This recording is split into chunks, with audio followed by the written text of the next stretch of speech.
to The League, exploring the League of Legends lore from A to Z. My name is Rebecca. And I'm John. And my name is Mark. And today we're talking about the Might of Demacia, Garen, who was released April 27th, 2010. I thought he was one of the originals. I thought he was too, actually. Yeah.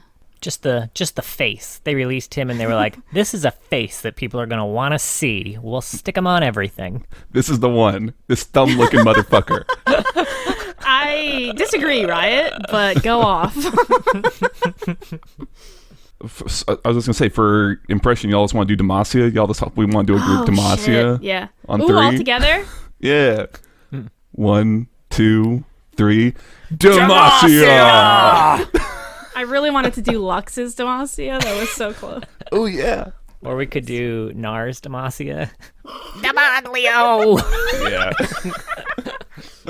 Is that what that is? That's so fucking cute. Oh, I cannot wait until next week. He'll probably be way more interesting. So Garen has a bio. He's part of the Lux comic. It is linked to his lore page, although he's in it very little, and we'll try to only talk about his parts because it's mainly about Lux, because it's called Lux. And his parts are pretty golden. Our Discord had some screenshots of just the dumbest Garen quotes alive, and I can't wait to hear John's favorite because I apparently missed it. I was really skimming by the end of that one. There are also 2 short stories linked on his page, although one of them is mostly about Lux, so I really, really skimmed that one. I don't have anything. And then there is a whole ass novella called Garen, the First Shield? Yeah. Oh, I think just First Shield. Oh, yeah. just First Shield. Okay. And in following the theme of Garen's stories not being fully about Garen, I would say probably like a little more than a third of this is Garen. Yeah. Yeah, Which I'm actually very grateful for because that made it easier to get through. Yeah, I knew going into this he would not be your cup of tea.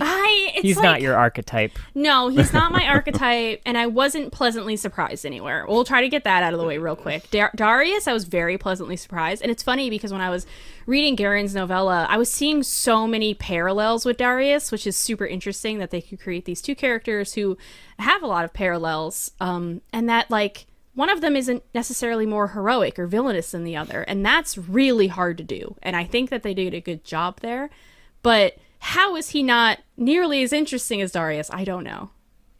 Well, go, Mark, give me the answer, unless you love Garen.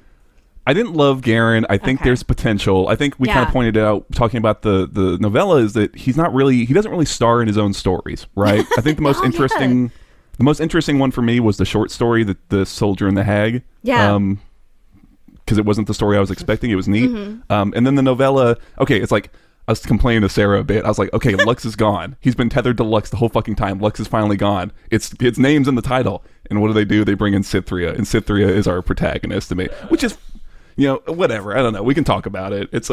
But then call it something else, or I don't know. It was very strange. They don't know how to make Garen a protagonist, is what it feels like. I think that's it, yeah. He's too much of like, he's a military man. Mm-hmm. He does what he's told, and he's good at his job. And like, none of those really work together to create like interesting... thing.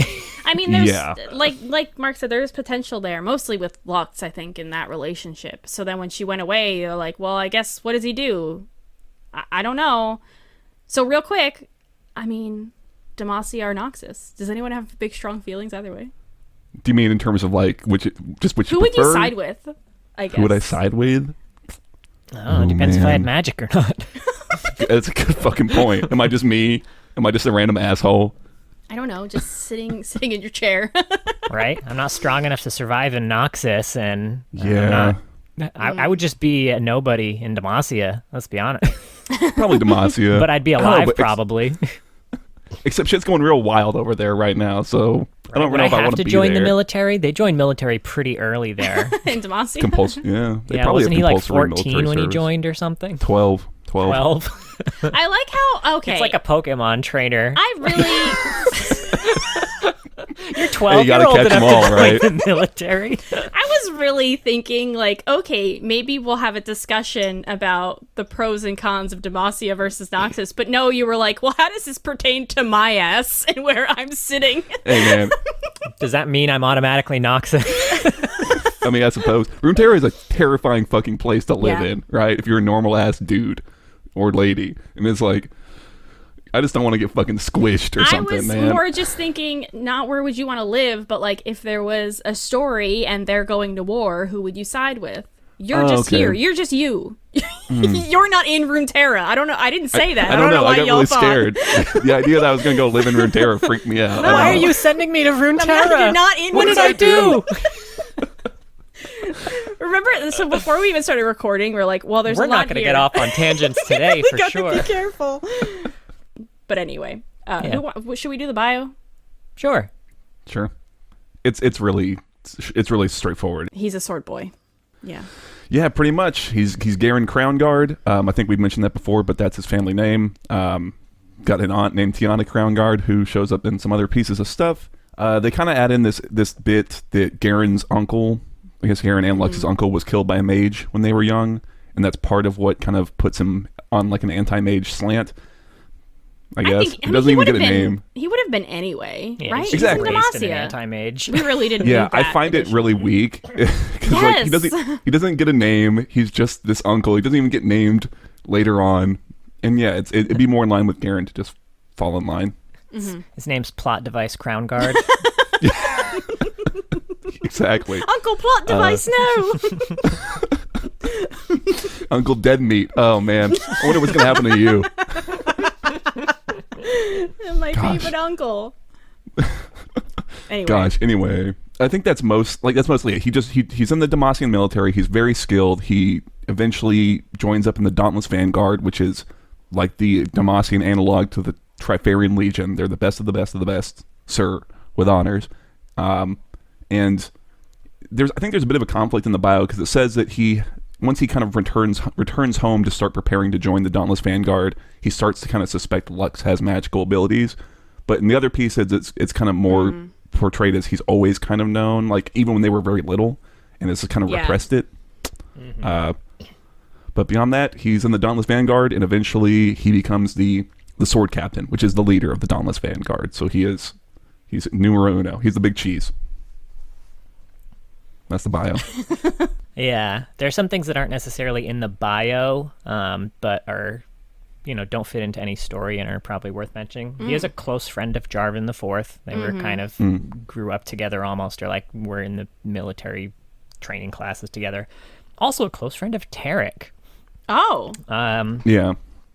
Before Tarek got his squad killed and was sentenced to the Crown of Stone. Oh. Which is Bummer. basically just an order to climb Mount Targon, but it's kind of considered an execution almost, which Garen sentenced him to. What a dick. Fuck you, Garen. Well, I think it was that or just But he normal was so execution. Yeah, but, it's worth noting that they must have been such good friends that when Tarek was going through his little test on the top of Mount Targon, one of the things he saw was Garen strung up in front of Noxus, and Tarek rushed through a whole army of Noxians to rescue him. Oh, just leave him there, Tarek, man. It's fine. Yeah. So do we want to go in chronological order here? Does anyone know what that would be? Okay. Actually, one thing I want to do before we go through yeah. the short stories, this used to be in his bio. It's no longer in his bio, which I would consider maybe makes it not canon anymore.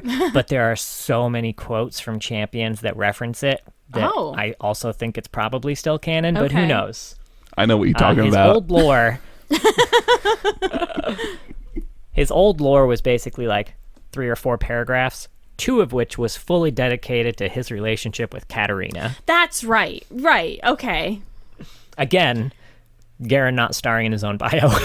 Yes. So funny enough, when I really started just playing League of Legends, I knew a few things about the game. I knew Garen and Lux were siblings, and I knew Garen was shooken Katarina. Or was into her, and they had like a forbidden thing. That was one of the only things I knew about the lore. So it's so funny that none of this is in his lore anymore. Yeah, so they took that out. There's actually an unreleased cinematic, which I didn't even know about, called Enemy of My Enemy, which is strictly focused on Garen and Katarina, which is Garen kind of finally captured Katarina, has taken her back to Demacia, and they get attacked by a big monster, and the two of them are kind of chained together throughout the cinematic, and they're like, they kind of become like enemies to friends by the end, and they fight together, and then of course there's like the classic Katarina double cross where she like chains them to a tree and then gets away, and they give each other a little wink as they go away. But it was never ended up being released, but there are a bunch of like in progress videos of it if you want to see it. Additionally, there are the existing kind of quotes that reference this. A bunch of characters talk to Katarina and Garen. I know Jin mentions, "Your finale will be a duet." And Tom Kench tells him, "You live by a code that'll never let you get what you want. Let me take you to her."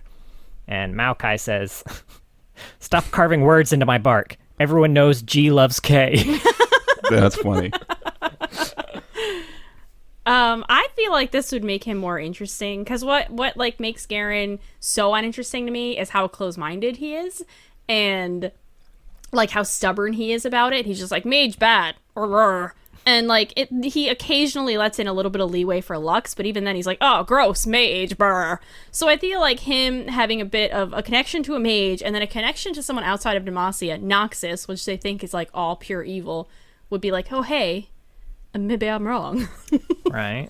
Yeah. I would have loved to have seen that like in the novella. Yeah. He's like, wait, which Noxian force is this again? That would be great if she had shown up just as like a little cameo and she caught his eye. I think it would be great because it would help put him in a similar place to Lux in terms of having something to hide, right? And having to start kind of grapple with that. It's not like the most original thing, the star-crossed lovers thing, but that's okay. No. We can always, we can have. Hey, there's a reason. It works. There's a reason people keep doing it. Yeah. And I think it could be really fun. But I don't know why it's just not around anymore. Yeah. I don't know if Riot, feel like Riot doesn't know what it wants to do with that. I also thought that, but they also have interactions in Legends of Runeterra, so they're continuing this, even moving forward. Huh. I wonder if they just wanted to take it out of the timeline that exists now, and maybe it happens later. That's what I think, is that they've kind of, because it used to be so much that, Demacia and Noxus were just constantly like this, and I think they've kind of pulled some of that back, right? So what we're seeing like in the novella is kind of the reigniting of conflict. So maybe we'll see that in future lore, which I would like. I hope. That'd be nice. Also, Katarina doesn't have a ton of lore. I looked through some of her shit to see if Garen shows up, and he doesn't. So maybe, she's kind of untouched too. So That could be interesting. Yeah. Anywho, I guess now we can move to the side stories. Okay, so which one is for... Oh, Mark looked like you wanted to say something. Oh, I was going to say, you were talking about chronological order. The way I read these was that I think Soldier and the Hag can kind of happen whenever. I assume before the Troubles, right? Maybe that's insensitive. I don't know. And then like for Demacia, and then Lux Comics, and then the novella, right? Does that line up with y'all's? Yeah, that's where I had it. And I had Demacia needs heroes in between for Demacia and Lux, which Garen is only referenced in one line, but I thought it was funny, so I wrote it down. Okay. I only really have notes for the Soldier and the Hag, so I guess I'll go through. Go for it, BB. That one. Sure. So Garen arrives at this witch's caves to rescue one of his soldiers. This witch like steals people's memories, so Garen offers her one of his memories for the soldier's life. She ends up finding like all of these buried memories of Lux using magic accidentally as a child. She takes all of them, kind of assuming that he's not going to know that multiple are missing. Garen's about to leave, but realizes what she's done, so he just stabs her. He stabs a lot of people very quickly. Big sword boy, I guess. And tells her that he wants the memories back. For some reason, she does give them back before she dies. I actually don't know why she does this. I don't know if it's out of respect or what, but I would have been like, no, fuck you, and like flipped him off as I died, but whatever. She also asks Garen why he even bothered with the trade, but he has his own rule about not attacking people in their homes. Good for you, Garen. I liked this story. Yeah, I liked it too. Reasons. Yeah. To address your question too, I think like they had established early on like the rules of engagement. She seemed to be very, very big on rules and like following rules. And she does immediately break the one rule that she set for this interaction by taking more but she also did it with like the expectation that, I take it, and then they never knew it was there in the first place, so it doesn't matter how many I take. Yeah. Might as well just take them all. And the deal was, if either of us break the rules, the other just gets to kill him, and that's something that we have to deal with. So seems like she was holding up her end of the bargain. I'm open to that. I agree with you, Rebecca. It seems a little, I don't know. It seemed a little like why? And now that you're saying it now, John, that makes a bit more sense. But aside that complaint aside, I like this a lot. I guess because it's not the story I expected. I expected a lot more of what we saw elsewhere. So for him to come in and just have almost the entire interaction is not action. It's him talking and kind of offering up these memories. It's like, oh, okay, that's neat, Yeah, and again too, even if the witch was like, fuck this guy, giving him his memories back is the exact fuck you. That now he's got to live with that shit. And I mean, granted, it's something that he wants. I actually liked that too, where he was like, I want them back. I want because he mentioned the only reason he noticed they were gone in the first place was because those memories, despite them being repressed, weigh heavily on his soul. It's like a weight that he constantly has to carry around with him. And he immediately noticed when that weight was gone and was like, no, it's good, but it's not right. I need that. Yeah, for sure. Also, he's so polite. Yeah. I like that he called her the Lady of the Stone. She's apparently called the Rock Hag. He was like, that feels name. rude. Yeah, Rock Hag is fair. The Rock Hags, man. Yeah, I think I like this because Garen has like the most personality in this story, really. I mean, even in the novella, we were hanging out with him for a long time, but he's just like, oh, military sword boy. Well, that's it, the whole fucking novella. That's like just who he is. So in this, I feel like you see a little bit more of why he is the way he is, and he didn't run in there and kill her, and him like risking his life for the soldier that he's not an important soldier, but to him, he's really important, even if he's not a good friend. And yeah, all of that just created layers to Garen that I didn't really see again, which was disappointing. Yeah, I agree. It's a shame that this was like the first thing after the buyout. It's like, ooh, this was kind of neat. I think Graham McNeil was the author for this, by the way, on the wiki, not on the fucking universe page once again. Yeah. And then I like that scene a lot where the hag is looking at the little childhood interaction between him and Lux, where they had like a little spat as kids, and she kind of lets the magic go. And like her mom, their mom comes in and is like, that wasn't anything. You didn't see anything. And you can kind of see how as a kid, it starts to, like he's repressing these things and it's starting to kind of warp him. And I was like, okay, yeah, that would fuck you up, right? Yeah. If you kind of had to force yourself to believe those things, right? It's very Frozen. It is Frozen, which Sure, yeah. God, what? Galio. Galio, Jesus Christ. Yeah, with Galio. We're talking about that. And just, I don't know. I don't like their mother, Lux and Garen. But her, like, force or gaslighting her son, for so long.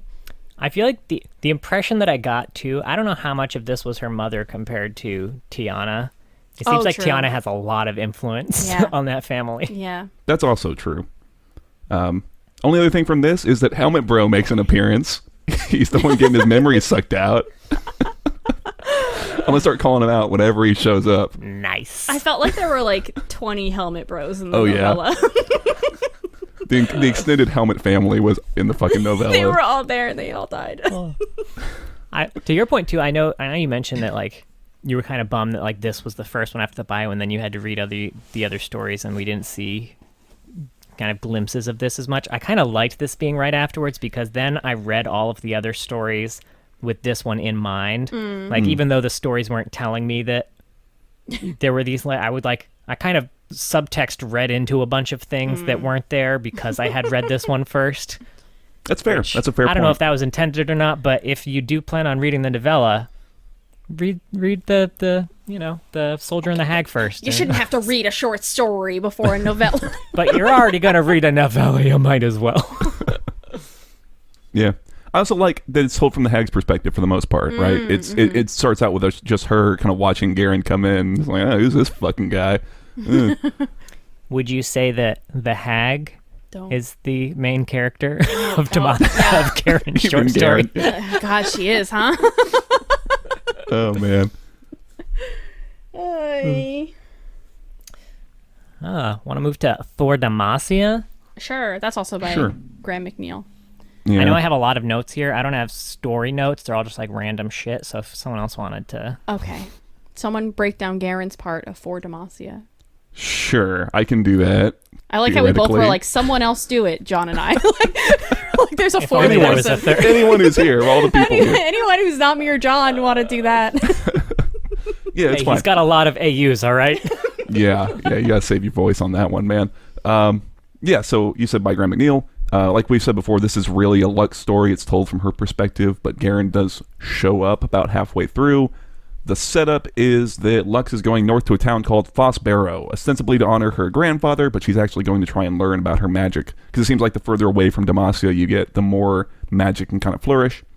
And she arrives, the magistrate's son is missing, and the people are like fucking terrified, and it turns out that when you sleep in Fossbarrow, you have terrible nightmares, and you're just exhausted the next day.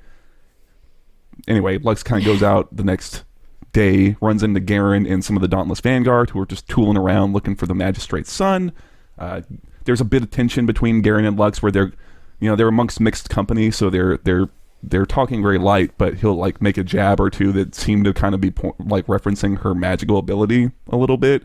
They see a commotion's going on in town. That's what happens. They see a commotion is happening in town. Garen and the Dauntless ride out. Lux comes after, and there is a guy there who has apparently killed his family and killed a few other people, and they think that he is like in league with the dark magic that's happening in the town. And the magistrate orders his execution, and before like they can really clarify the situation, Garen executes him, kind of unleashing this dark entity from the man. And all hell breaks loose. The whole town kind of falls asleep, and these nightmares rise up, and they start kind of attacking Garen and the Dauntless Vanguard. Lux rides out to go stop it, and she does. She's successful, and Garen and his team survive the night, and they seem to have stopped the problems in Fossbarrow. But at the end, there's kind of an interaction between Lux and Garen where, Lux is kind of like, well, you didn't know why that guy killed his family or why he did what he did. You just kind of did what seemed right in the moment. And Garen kind of has a retort of, we're beset on all sides by enemies, and we can't afford to, make ourselves vulnerable. And that's why I do what I do.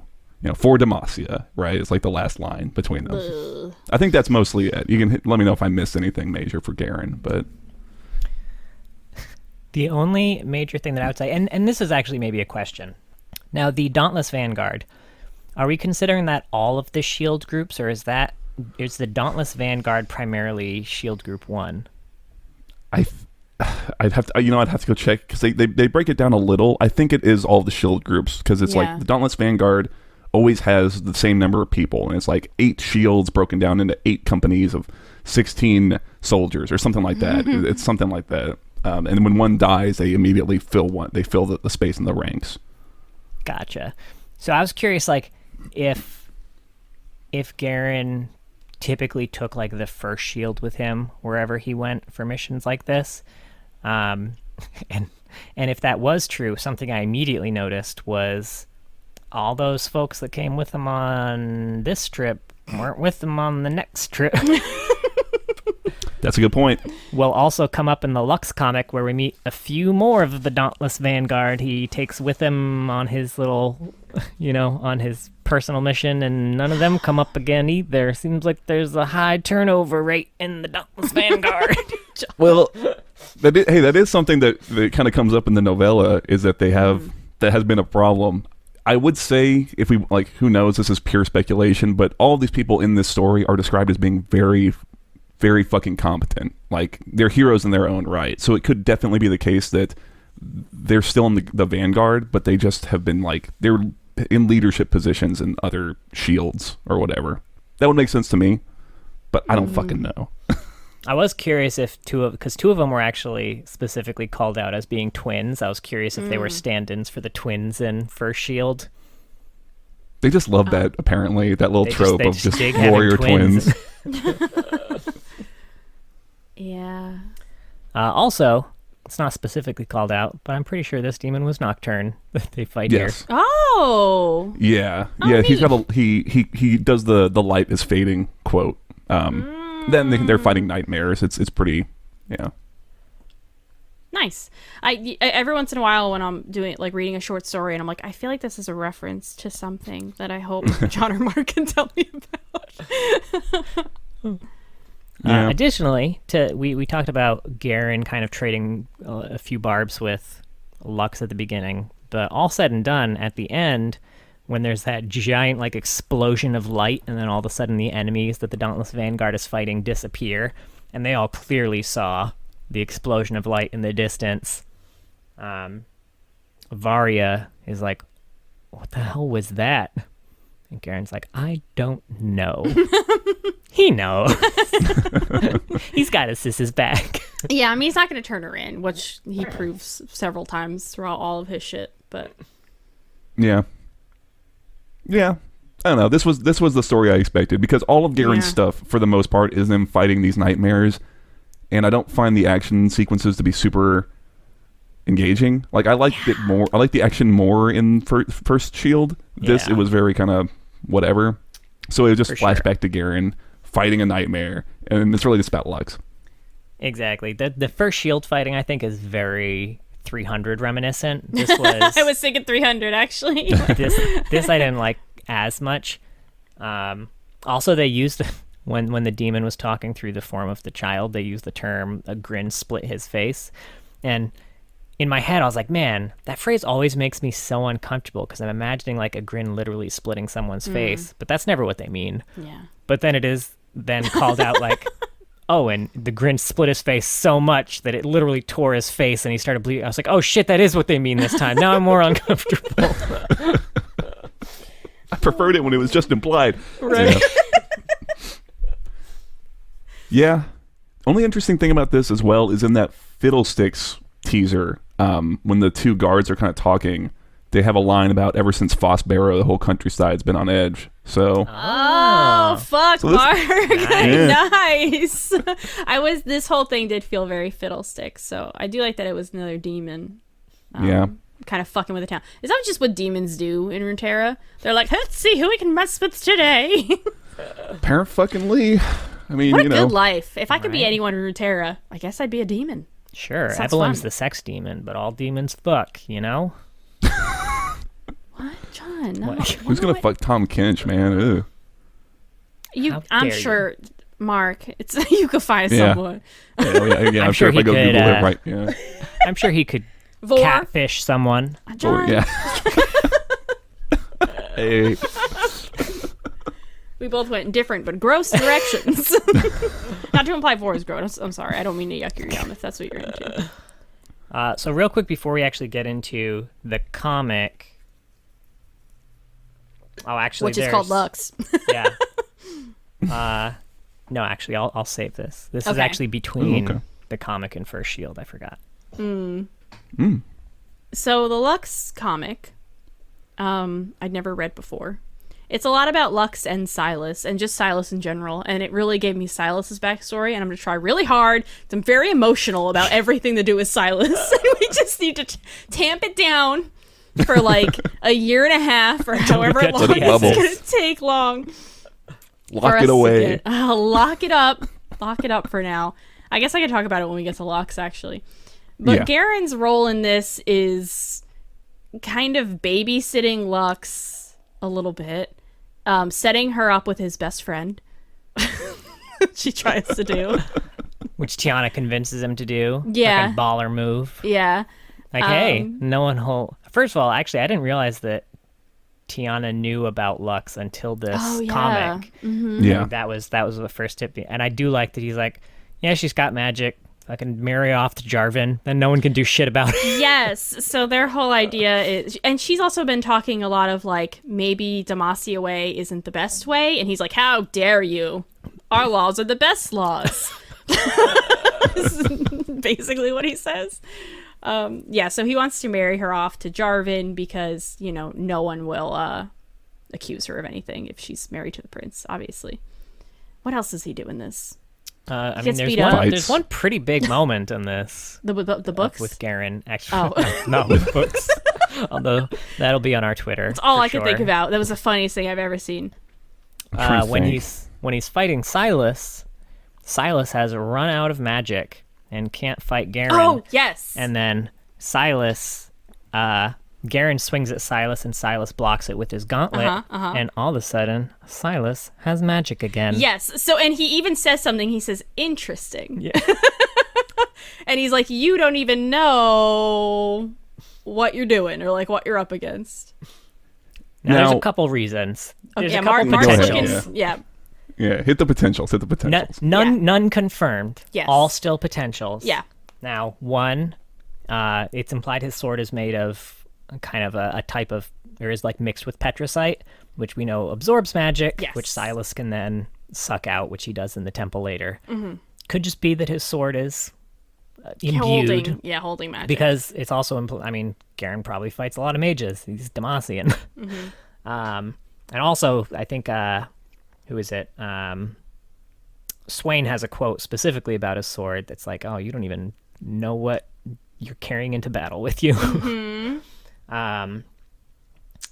But also maybe his sword has magic because he got magic. Who knows? I don't think so. I think that's less likely. There's a specific bit later on the next time they meet where I think, is it Lux even, who tells him, oh, don't use your sword. And so he grabs a different weapon, and then Silas isn't able to get magic from him. Yes. I like, because when we were talking about Galio, we had our theory that the Petricite's going to strike back, is kind of what we were thinking. So I like more the idea that Garen's sword is not on his side, in a way.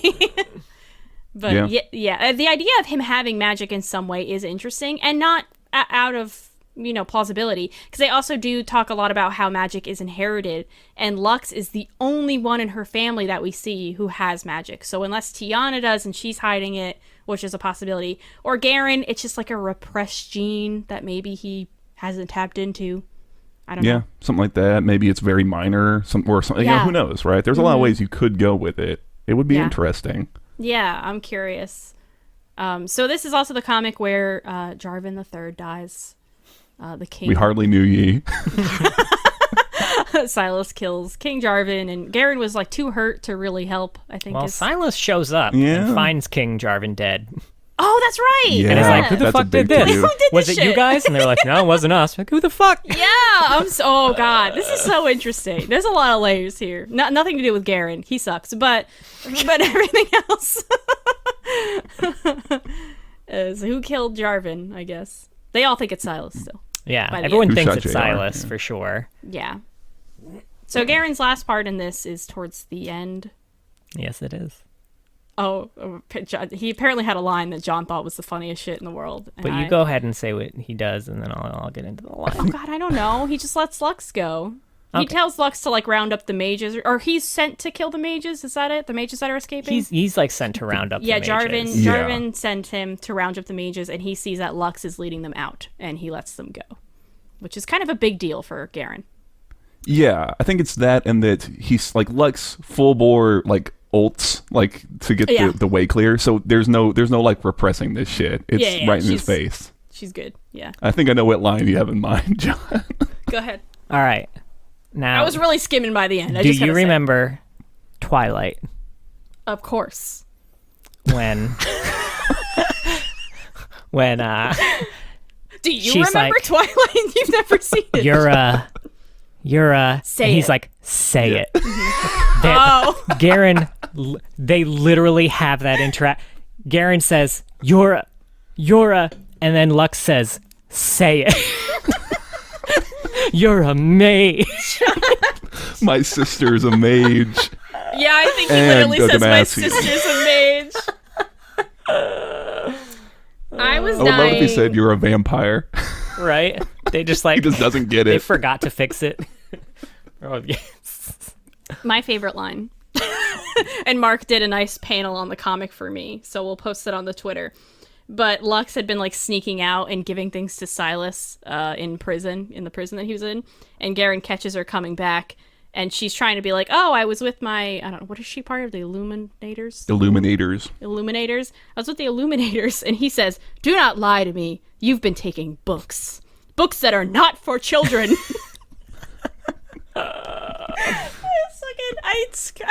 I had to. So good. There's so many things. Right. Fucking War and Peace. This is way above their reading level. And his arms are crossed and he's glaring. He looks like a football villain in like a 90s. There's no pictures in these books. Like slaps his head. Nice books, nerd. Garen, Garen and Gaston are just the same person. Holding it upside down. The book. Oh, it was so funny. Speaking of books not meant for children. Oh, God. Y'all should look at the cover of the second Lux comic. And if you could get into Twitter and tell us what you think the name of that erotic novel would be with that cover, that'd be great. It is so horny. That's the context. Super right there. horny. It's such a horny cover. I feel like I kind of remember it now. Like, I feel like it got passed around and people were like, Riot, what the fuck is this? Because Lux is just in chains with Silas behind her, and she's got like this look on her face. Chains of Love. Oh, wait, shit, that's a reality show. Yeah. That was a reality show that had like 4 episodes, John. In like 2004. I'll think of it. I'll think about it. I'm sure we'll come up with something great, or the commenters will. Oh God, it's so randy. But anyway, that's the comic. Garen, again, just really boring. Not a huge part of it. Yeah, I had a random non-Garen thought about this too. Is like, Sure. where the fuck was Shyvana through all of this? Is Shyvana part of this? Who the fuck is Shyvana in this? I think She's like a Jarvan. She's like Jarvan fourth like bodyguard best friendy. Oh. Yeah, I don't know. There's a quick line where Oh, I is think it's that who after Jarvan wants to bang? probably yeah. Because there's a line where J4 has been captured and Silas is kind of like has him out in front of people and is like railing on him, and J4 at some point is like, I even loved someone with magical abilities. I think that might be a reference to Shyvana. I don't fucking know. I'm not up to date with that lore. Yeah, well, there's also a part where Garen was trying to convince Jarvan to marry Lux, and he's like, there's only one person I want to marry, and Garen's like, yeah, you got to give up on that, bud. She's just not that into you. Oh, she's a dragon, man. She can't. We've all been there. So overall, a huge part of this conflict, and I'm going to try not to get into the Silas thing, reminded me so much of Azir and Xerath, just kind of that debate we had, which Riot really painted Azir as being the bad guy here when Xerath was literally enslaved his entire life and wanted freedom. But there's a part in the comic where Jarvan says that his father wanted to help the mages, and Silas is like, he could have done it whenever he wanted. He was literally the king. And that, it stood out so much to me as being like Azir and Xerath. Oh no, I mean it's like this is a whole thing, and it's definitely much more. It's been treated with more care, I guess I would say, than the Azir Xerath thing, because it's more about the whole nation rather than just these two characters. So they're not hyper focused on like this tragedy that they were trying to do with Azir Xerath. I feel like, I mean, it's a damn shame what they're doing to those fucking mages. I kind of wish that. I think it's almost hard. It's almost hard to defend Demacia a lot, and I kind of wish, there are pieces of lore I haven't read. I think some of Silas's lore helps kind of flesh out the fact that having magic is a big fucking deal, like in terms of what the potentials are for what you can do to people. But I don't know. It is hard to stand with Demacia. I mean, sometimes. I think it's okay. I think you cannot defend this part of Demacia. You know what I mean? Like sure. This aspect of Demacia. And I mean, we're saying this right shortly after that new Ruination trailer where Demacia is apparently the first to fall. So Riot might even also be thinking Demacia kind of needs to start over in a lot of ways, which I think they do. Yeah, I would agree. I think I would love if they did that, because I mean, I was posting this on our Discord, but I was like, look, empires fall when a lot of shit happens at once, right? Yeah. Mage rebellion, demons popping off, right? Fossbarrow shit, and now Ruination, and then on top of that, Noxus. Yeah, it's like that's a lot of fucking shit, and I would I would kind of love to see Demacia crumble and like a new Demacia to rise from the ashes, right? I agree. Yeah, like I don't want everyone in Demacia to die, but I want the empire to fall. I think it should. And I will say, I know that there aren't strong feelings towards Garen here, but I would love to see a rugged Garen kind of rising in the ashes of this. Yeah, no, I don't want Garen to die. I think Garen having an arc would be super interesting. It's just not really happening yet, is kind of where it is. Yeah, no, but that's brilliant. That's the best. That's exactly what that skin is. That's like that's like the in-between, right? Where he's not, that's so fucking good.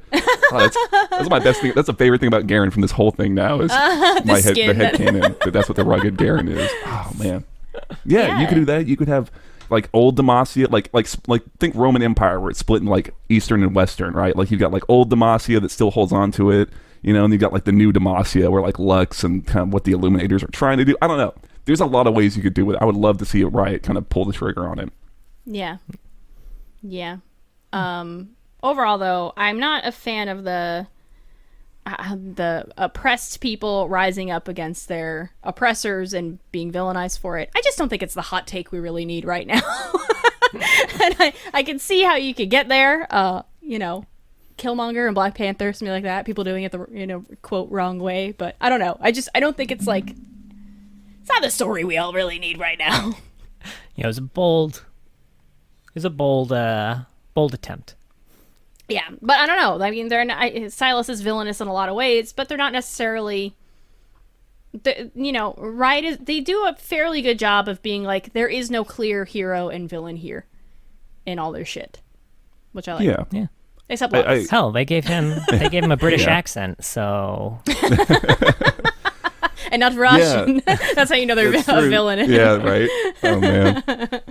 Yeah, I don't know. I think I posted this on the YouTube comment, but I think this might be the most gray conflict they have running in Runeterra right now. Yeah. Like, even Noxus, as much as we kind of liked, we lauded a lot of the things they do, but, you know, I think we can all agree that they shouldn't be fucking conquering shit, right? Like, that's... Yes. But at the same time, you know, they shouldn't be fucking throwing mages in prisons and shit, just, you know, out, you know, so...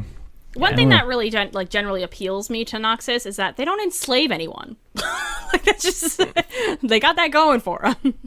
Yeah, I don't know.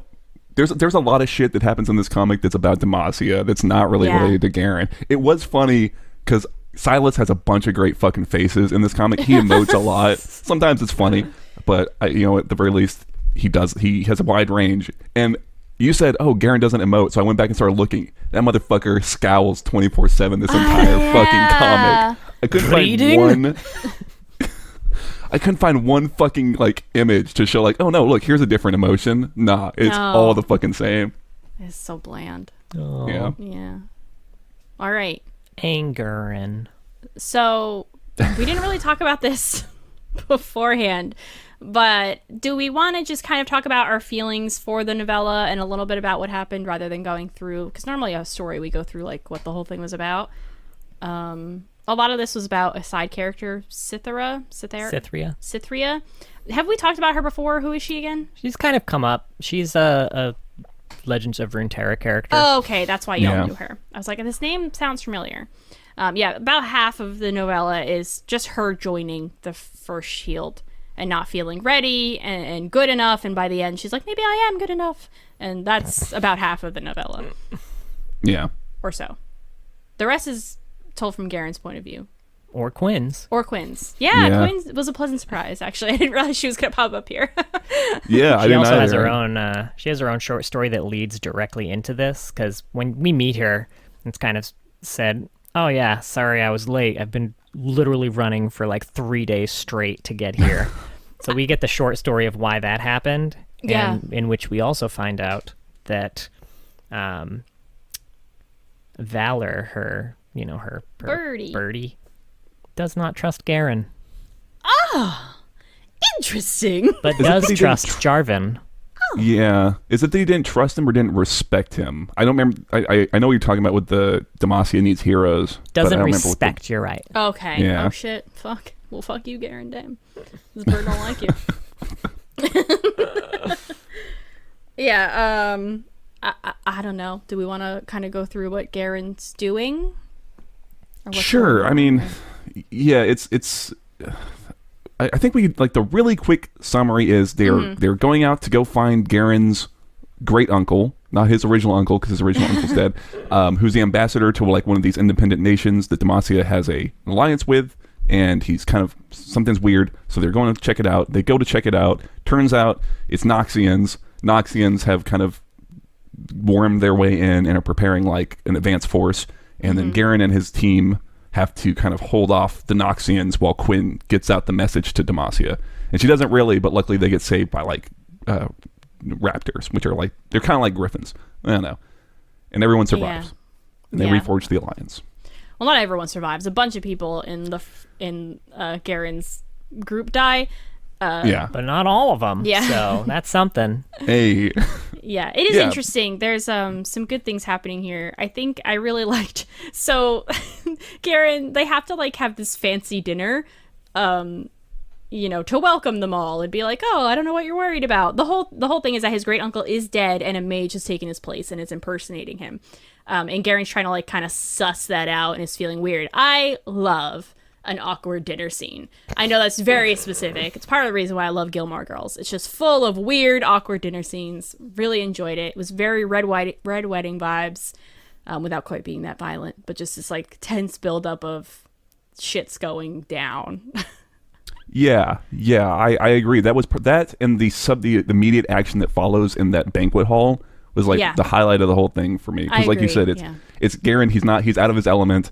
He's awkward and bored and uncomfortable, and there's that tension where you don't quite know who's like, is the king seems kind of crazy, but this warden guy, this like military commander that he's hanging out with seems chill, but now that other person's saying that military commander's not chill, and Garen just doesn't have the head for it, and he's even remembering that like I think it was Tiana saying like, you need to learn how to do this shit if you're ever gonna actually be a leader, because you have to know how this shit works. And he doesn't like doing it. There's like a moment where like the daughter, like the leader's daughter or whatever, like starts yelling at him, and he's just like, oh, they're all fucking crazy, dude. I just want to be on a battlefield or something. It's so much easier. Yeah, I love his line where it's like, he longed for the clarity of a battlefield. That's great. Yeah. As far as the beginning goes, I really had a hard time getting into this. There's a lot of info dumping to start, and there are so many fucking characters in this novella that I didn't care about any of them. So they're having these scenes where they're dying, and it's supposed to be kind of emotional, and I was like, I don't care. I don't remember this person. You remember Creel, though, right? Of course. He was the only person I know. Sure. Yeah. No, yeah, I agree. He was the first, Minotaur. We love Creel here. Yeah. He's a Minotaur who played with children, so we all loved him. Yeah. I love that he didn't die. That's what made me happy. I was certain he was going to go down. That would have been emotional if he had died. Sure, yeah, definitely. I think he got maybe the most characterization of the lot, but I completely agree. The first quarter, maybe first third, drags a lot. There's a lot of naming place, because they're sailing up the west coast of Demacia to this nation, and it's just place after place after name. I don't give a shit about any of this fucking crap, right? Who cares? There's at the start, because we have Cythria's perspective, and she's listing out all the different members of the first shield. Here's their one sentence summary for what they are. It's well, half these people are gonna fucking die. It's like a horror movie almost. Right. And you don't remember them. They all have unusual names and stuff, and most of them don't have a strong characterization, except the twins. I remembered who they were. And you knew one of them was going to die because they're twins in a fantasy novel. And and The Hobbit really set us off on this path. Oh no. Yeah. So I was kind of thinking a lot in the beginning, and I was getting kind of frustrated, is either take all this out and make it a story on the Unionist page, or just go all out. Make it a novel. Write a novel. It would have been fine. I think they could have expanded this for sure, and I would have given a fuck about any of the people in it. Because when you're introducing characters like this, you have to do it slowly, and you have to do it in a way that we remember who these people are. You can't dump 8 of them at once in a paragraph and expect me to remember who they are. They have to have moments with these main characters, so I know oh, that was the person who did this, so I know them from this. You know what I mean? Hess was pretty memorable, I'd say, too. Yeah, because he was memorable because he was a dick. And he was a dick, yeah. And then he didn't even die. Yeah. But he did try. He tried to give his life for Cythria. Yeah, he was interesting. But he was too damn strong. But too damn rich. Yeah. That's true. Yeah. That money he stole. No, I agree. The whole novella is okay. Yeah, that's kind of how I was. It makes me I would really be curious to see kind of what the creative decisions were around it, because why Garen, right? Yeah. And my best guess is that they're look, this is the first really long piece of content that we're going to put out, longer than anything they've got on Universe. And I don't know, I'd be curious if it was just we just want it to be safe and something that's not too long to be off-putting to people, right? And that's why we've got Cythria, who's a very, I don't want to say fish out of water character, but a little bit though. Yeah, she's someone who's not super familiar with all this league crap, can kind of learn it through, right? but I think that in turn kind of works against Garen because he's not the protagonist of his own story. He doesn't undergo any sort of like change really or any sort of arc really. Yeah, we definitely needed an arc for Garen. I'd be fine with it being a lot from Cythria's point of view if it was a bit longer and we could get more Garen and more of an arc for him, because having someone to introduce us to this world is a good approach, especially because I think what they should have done was try to aim to make this appealing to anyone who picked it up, even if they knew nothing about League of Legends. But if you knew nothing about League and you picked this up, you'd be hella fucking lost. You'd have absolutely no idea. And I think even if you are familiar with League but aren't familiar with the lore, which is, I would say, most League fans probably, right? You'd still be pretty lost, I think, if you tried to read this. Yeah. Yeah. I will say, I do think it's funny that you mentioned that this is kind of their way of using Cythria to introduce people to League, because Cythria is also the star of another short story where she introduces people to the rules of the Tellstones game. Yeah. It's in that Realms of Runeterra book, right? Which I do have. Yeah. I didn't read it because this isn't the Cythria episode. I don't know how we want to do these weird side characters. I don't know. I will say I enjoyed it a lot. Yeah. I'm always down for a good like 300 battle, and that was such a big portion of this story was their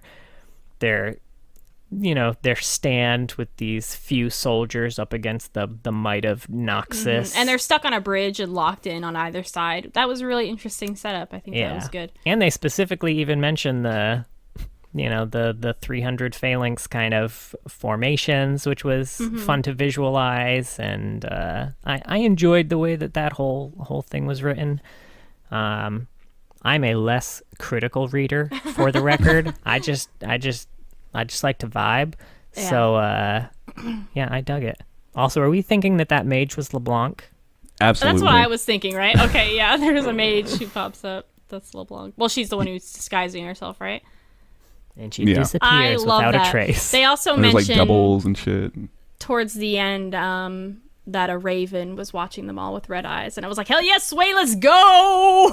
That I think was the moment I realized that I was hell on Noxus's side because I got super excited. I mean, Swain's pretty fucking cool. I'm excited to get to Swain. I agree with you though, John. I mean, I think I said it earlier, but there's a lot of this is action, but I thought the action here was nicely written, and I had a really good sense of like when they're making these military maneuvers, and even in such a confined space, like what's happening. I can understand the geometry of the scene, and I can picture it, and it's flowing kind of fast enough and compelling enough that I'm into it.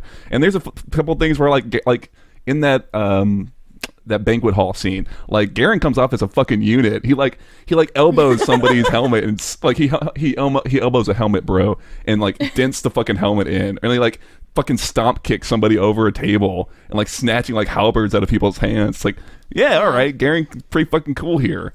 Right? Quinn was pretty fucking cool. She shot about Quinn. 1 million necks. Yeah, I loved Quinn in this. I really liked her parts. Yeah, I'm excited to get to Quinn because Demacia is very close-minded in a lot of ways, but Quinn's one of the few Demacians who's like really been outside of Demacia and has seen everything almost. Yeah. So I'm interested to kind definitely of see her thoughts on everything. But yeah, that's kind of the novella and kind of what's going on there. I mostly liked it. I'm not really sure how I feel overall.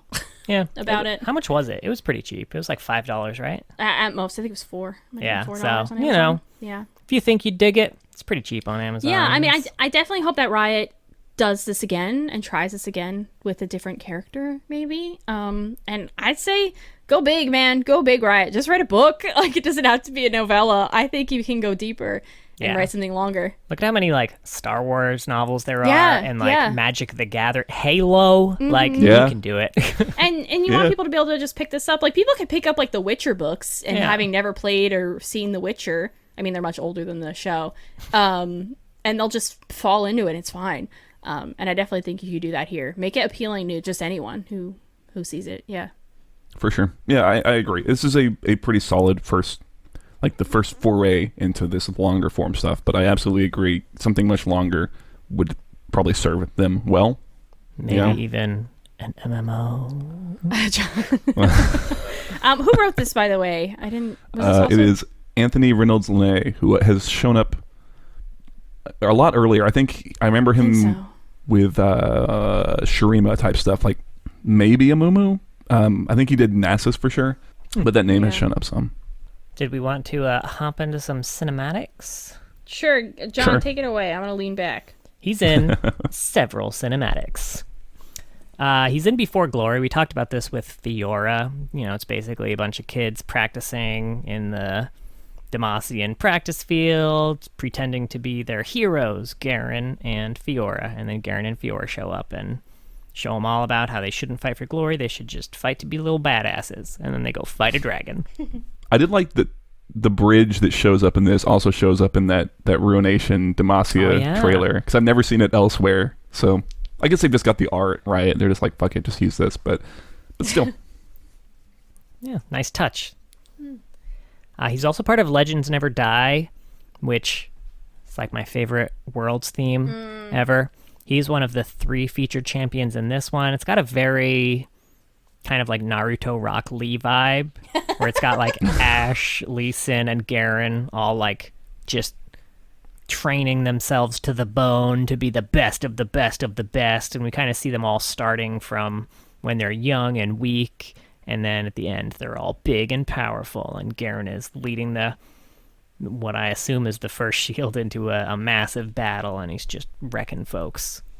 This does remind me of something I was thinking about, is just how Garen, I really want him to get out of Demacia. I think that would improve him a lot, and I'm curious what that would look like. Because I'm thinking about him like in terms of how would he feel about Ashe? I feel like he and Ashe would get along very well. I feel like they have a lot of the same mentalities, but she uses magic. And I don't know, I feel like he just needs to be in this world and be like, hey, look, Garen, it's okay. I don't want to keep bringing Six of Crows into this. John! but hear me out here. You know that guy who was brought up in the nation of people who hate mages? Mm-hmm. That's fucking Garen. And that's what Garen could be if he got out of Demacia. Mm-hmm. It's true. Yeah. What's his name? Because I'm blanking. Mateus. Yeah. Mateus from Six of Crows, or if you're on Netflix, you know, the Shadow and Bone. Like, that's Garen if he were ever to get out of Demacia. Well, good There's a lot of good Fuck potential there.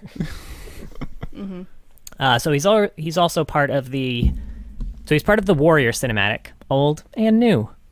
Old, he's just kind of like a figure in the clouds, but in the new one, he's a kind of pivotal role, which takes place after the Lux comic.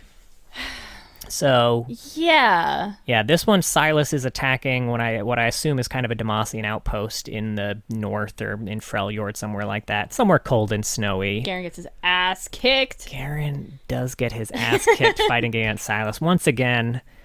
Garen forgets all of the lessons he learned from their last encounter, takes his sword up against Silas, and Silas steals the magic, uses it against Garen, and it's up to Lux to save the day by summoning Galio. Yeah. You know, fool me once, shame on you, Silas. Real quick about Galio. In that Lux comic, we see that the whole Petricite, him coming to life thing, was like an intentional design from Durand. Oh, yeah. Just a little thing. That's true. Mm-hmm. Now, he's also in A Twist of Fates, which, while not canon, he's got a cool bit in this where he's fighting Katarina, his lady. Also ends up fighting Tryndamere at some point, stabs him straight through the chest, and Tryndamere's just like, that all you got, brah? I don't feel like that's canon anymore. I feel like Tryndamere can get stabbed through the chest. He goes into his endless rage where he becomes undying. Yeah, that's in the game. Is that like in the... I don't know. This was also Demon Blade Tryndamere, to be clear. It was not base Tryndamere skin, so, you know. Which is weird. I feel like we don't have a lot of skins show up in cinematics where everything else was canon at the time, but True. Yeah. It was actually, I think, right when Demon Blade came out, so there was a lot of hype around it. You gotta strike while the iron's hot, you know? Exactly. He's also in the Tellstones cinematic. He's just kind of playing Tellstones. We'll have to play that one of these days. Right? I don't know when, once. but... Now he's also, okay, this is... This one's a stretch. Is it just his sword? Is his No, sword I've in got something a list of done? it. I've got a list of okay. If you want to know, his sword is featured in Done. Represent and Rise, This episode's but that's already, not this. It's already so long. You That's haven't even not- gotten to the A's yet. He's in Welcome to the Odyssey cinematic. Oh yeah. So he's not part of this skin line. He does not have an Odyssey skin, but Yasuo is reading a romance novel in this cinematic called The Storm and the Saber, which has a picture of Rogue Admiral Garen and Bilgewater Katarina on the cover. Wow. Yeah. Wow. So that's still canon then. Wow. Yeah, Garen absolutely. And Katarina. Yeah, come on, Riot. He's also part of Ultra Combo. This was like a 2019 arcade cinematic for his Miami Vice or Hotline Miami. Whatever Miami's type theme you want to go with here, Garen. I fucking love those skins. I want more of them. It's so good. And if you choose the skin for the record, I don't know if you ever have. Lucian's got one too. That like music plays at the beginning of the match. It's very fun. He's also in Dawn by Raid. Now this was an Academia cinematic, which was only released in Brazil. But Caitlyn is in it too. I didn't go over it for her because I didn't even know about this at the time. But it's actually a pretty badass cinematic, which is, it's cool fighty bits. Last one is the Battle of the God Kings, which we went over for Darius. It's a big tease cinematic where it looks like there's going to be a big cool fight, and then the cinematic ends right before the fight starts. Yeah.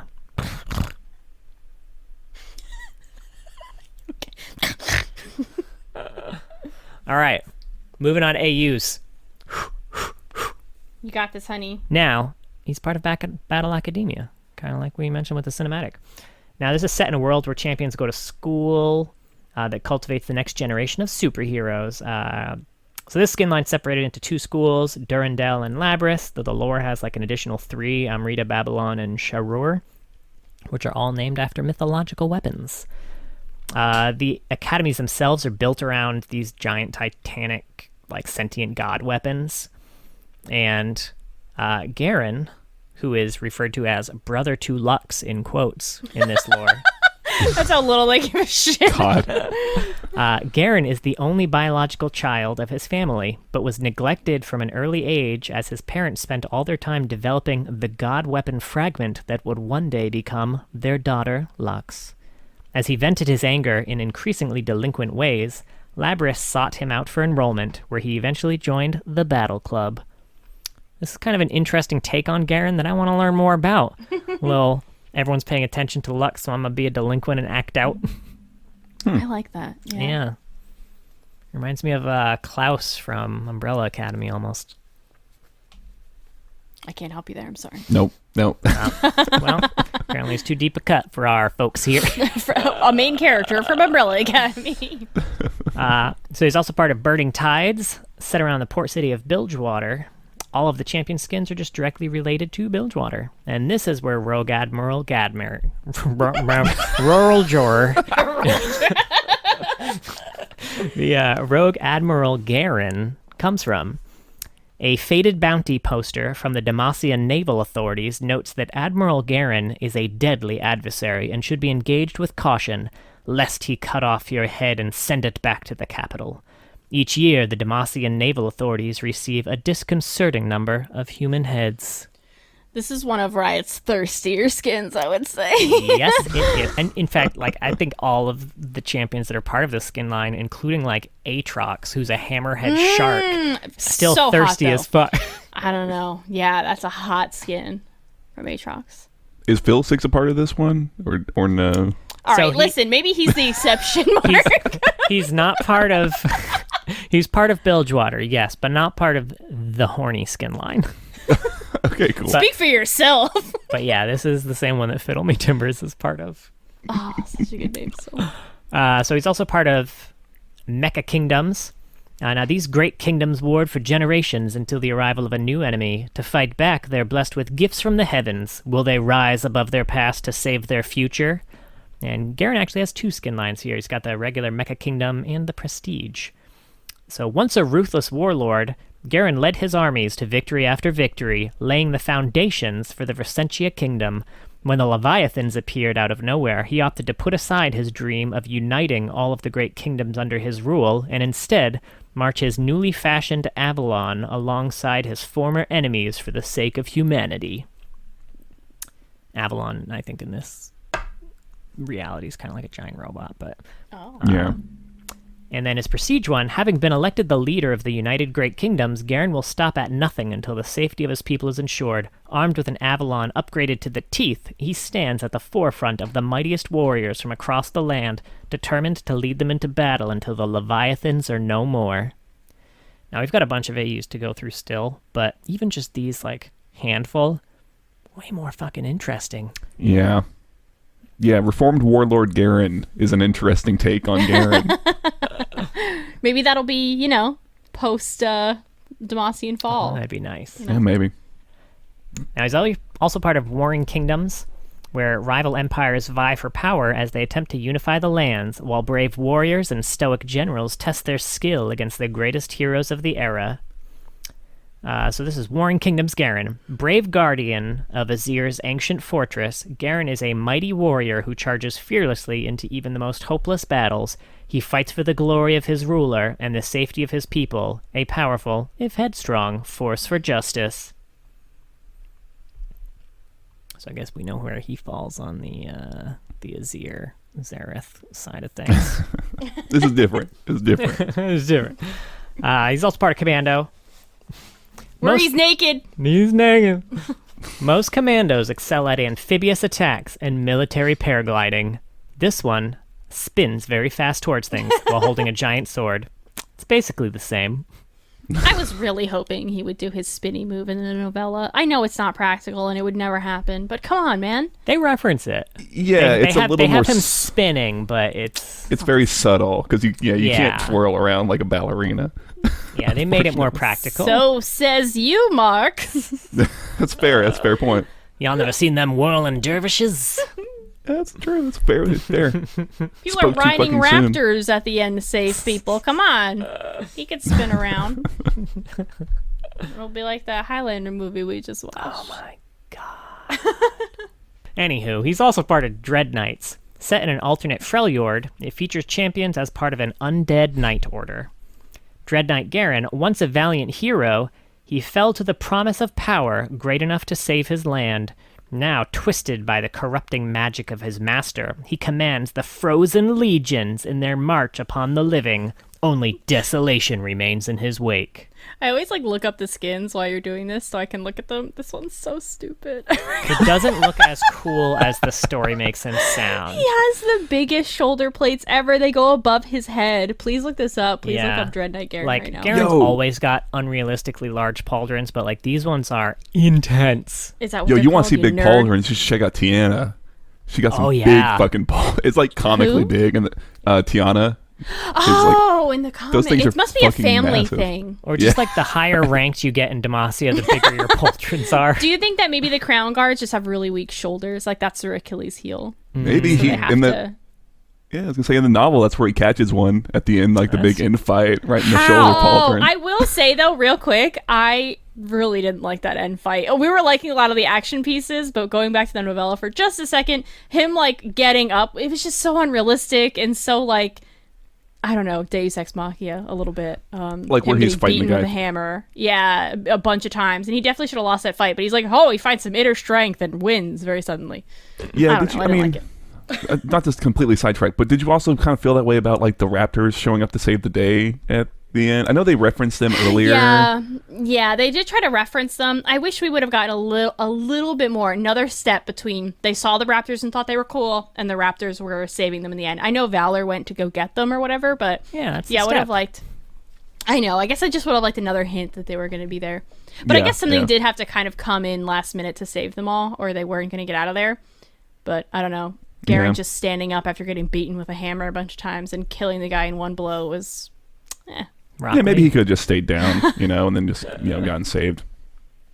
But anyway, Demacians don't stay down. Yeah. Anyway, back to the AUs. Also part of Rift Quest, which is the one that's basically the tabletop role-playing setting of Runeterra, where all the champions are D&D characters, and this is where Rugged Garen is from. Oh, boo. Also known as Handsome Garen, this wandering warrior, an extremely original NPC, was created by Braum for his Rift Quest game. Aww. Garen eventually adopted the character as his own, liking the fantasy version of himself, but rugged. Yeah. See, he aspires to be that. That's what he'll be in the future. Hell yeah. He's also part of Steel Legion, set in a dystopian future Demacia. It features champions equipped with Tesla-like weaponry. So this one's Steel Legion Garen. He's a steam-powered knight serving at the head of the Steel Legion's vanguard. Feared by his enemies and respected by his allies in equal measure, his blade is one of a kind, a thaumaturgical innovation of science and magic overflowing with sparking plasma. Are you looking at the picture? Yeah, it's fine, but it's just him being steam powered is really funny. I didn't realize he was a choo-choo train. Yeah, it doesn't come across like I don't think any of God, that would be great if VFX for that skin. If like he popped his W and steam started like pop like Blitzcrank almost. It looked, I don't know. it was definitely like Blitzcrank. Chicka Demacia! Fuck. It's also part of God Kings. God King Garen stands as the last scion of an ancient divinity and the final bulwark against the end of all civilization. He rules the vast kingdoms of Demacia with an iron fist, jealously protecting his people as a self-styled messiah while rooting out and destroying all who would oppose him. The celestial lion that serves God King Garen is a manifestation of his ancient power. God King Garen oversees the utopian kingdom of Demacia, and those who dissent are met with immediate execution. God King of Demacia oversees his people as protector and judge. To his worshippers, there's a small price for peace: their free will. God King Garen's divine wrath is boundless. He has wiped great empires from the face of the planet for defying him, and his blade of divine justice is an artifact from an ancient war wielded by the God King to judge the unworthy. The last remaining threat to God King Garen's vision for his perfect empire is the forsaken God King Darius. Woo, Darius. I know him.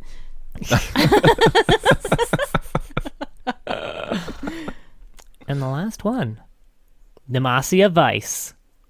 Set in an alternate Demacia, it features champions in a style of 80s police flicks.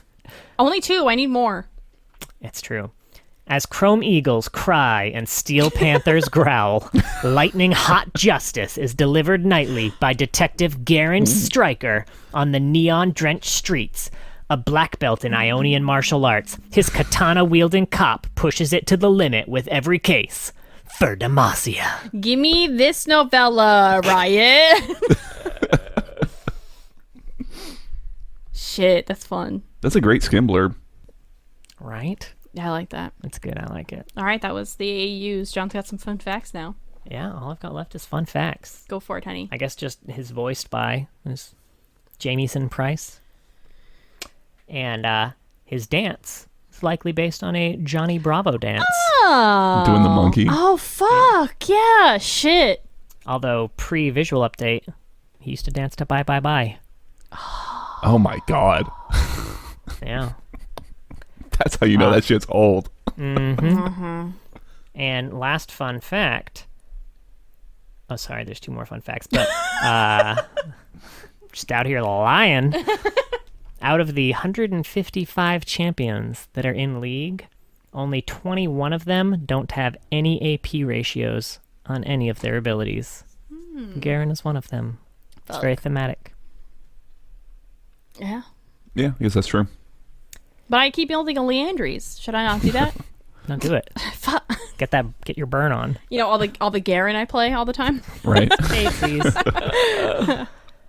Last one, before Jin was released, they had a teaser campaign leading up to his release that showed a bunch of like short, kind of like pictures of existing champions being shot in really artistic ways along to like this just musical like, no.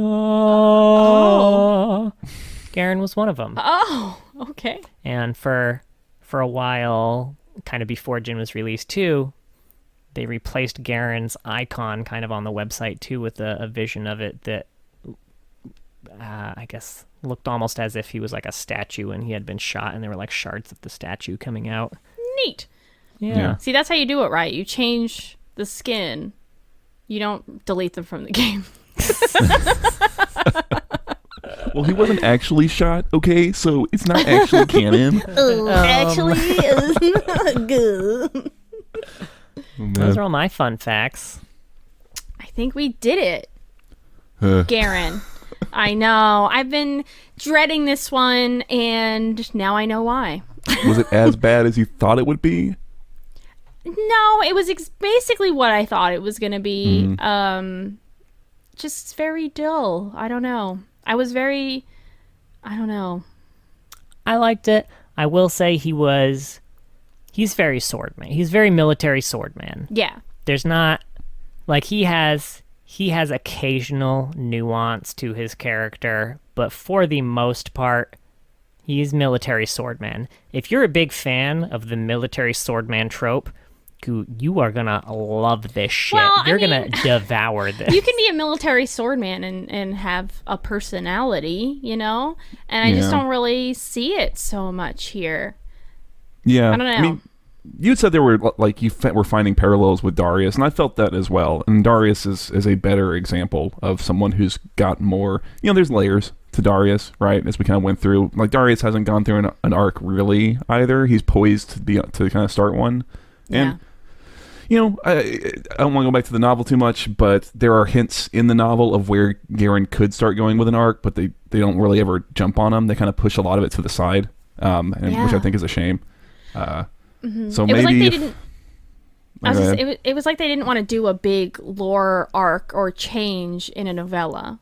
It almost seemed like they were too afraid to do that, and you can't be. If you're gonna have this, if you're gonna have a whole novella or a whole novel, you got to make something more happen. I need more of an arc. And I know they tried to do that with Cythria, and it was kind of there. But, like, you can't have a huge chunk from Garen's point of view and not have him go through changes. Side characters having arcs is what makes stories good, too. Yeah.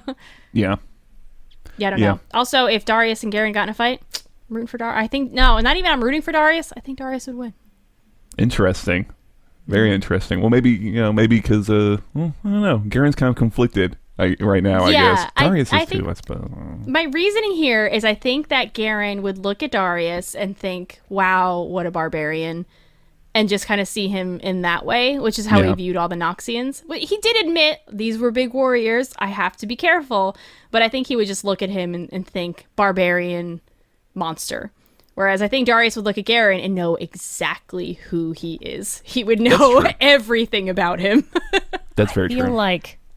I don't know. I feel like Garen would give him the appropriate amount of respect for being a warrior, but I do think Darius would do whatever it took to win. That too. And Garen has his honor to think about. I don't know. I mean, Garen does have his honor, but it's not like he's not going. It's not like he's not willing to fucking murder bitches. You know? No, I'm saying true.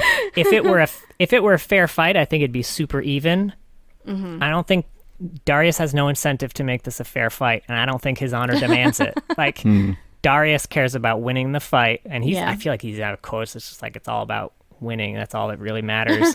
And like, if he had to cheat, even if he didn't have to cheat to do it, if cheating would make it easier, I think he'd fucking do it. Why not? Why take the chance? He's got a lot to risk. Yeah, maybe. I don't think that 1v1's going to happen anyway, but I was just thinking about it, No, yeah. I think Riot has intentionally played up especially when they were Darius was much newer, they kind of played up the parallels, because he's, it's the Hand of Noxus and the Might of Demacia, right? And, they're supposed to kind of be parallel. I don't know. I mean, Darius gets ruinated, and maybe Garen will get ruinated. Maybe we'll get to see this. Maybe. I'll be curious to see. I'll be curious to see what happens. The other thing I was going to say is that I think it's weird that they kind of had the resolution of the Lux Garen kind of conflict between them in that comic, because it was just very short. It was over very quickly in terms of, okay, now he knows he fully is kind of out loud saying that she's a mage and accepting it. When it seems like there would be a lot of work to get to that point, but it kind of gets wrapped up kind of shortly. Yeah, I definitely think that they could have expanded on that in the novella, but again, they didn't have a lot of time, and it was like they didn't want to go back to that, because I think him in the heat of the moment being like, I need to let you go right now, and I understand that, but he's still not accepting of it. I could get behind that, because it was just like a very quick split decision he had to make. Are you going to turn me in, or are you going to let me go? And he had like 30 seconds to think about it. So I think I could see that split decision happening, but I would like to see him agonizing over that decision afterwards. Absolutely.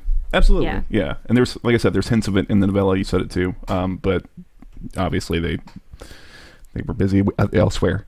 Yeah, they definitely could have expanded on that, but they didn't really have time, I guess. Yeah, I don't know. But that was Garen. Thank you for listening. Okay, so we are going to be streaming on Twitch this Friday, which is the 7th? 9th? The 9th. 9th, yeah. Yeah, the 9th at 7 p.m. Eastern Standard Time. It's on my Twitch channel, which is Beckworm, BEKWORM. I will link it in this episode description, and it'll be on like the Twitter and stuff. I've been posting about it. But yeah, we're just gonna dick around in normals and play so badly. I'm really sorry. You're gonna have to see from my point of view. I'm not good at this game, but I'll do my best. I'll be even worse. I dare you. Who can be the worst? That's the real question. Ooh, I'm gonna do great. Honey, I love it. I love that confidence. Yeah. It's the confidence I bring into every game, which is why I don't normally do well. It's really not. It's the confidence you bring in every game, but okay. How dare... It takes a lot of confidence to jump into 5 people. Which you do a lot, that's support. Fair. True. All right. Any final thoughts? No. Demaglio? Okay. Actually, one final thought, and this is actually just a random fact, which I didn't put under fun facts, but God King Darius has a response to Nar's taunt to him. Oh. Yeah, which I don't know how common that is. I don't feel like I've ever really seen that before. That's super specific. But yeah, if Nar taunts God King Darius with his Demaglio, God King Darius will be like, Demaglio? How dare you slander our glorious kingdom? What a nerd. So he's a nerd in every skin, huh? All right, well, speaking of Nar, make sure you join us next week because we will be talking about the missing link, Nar.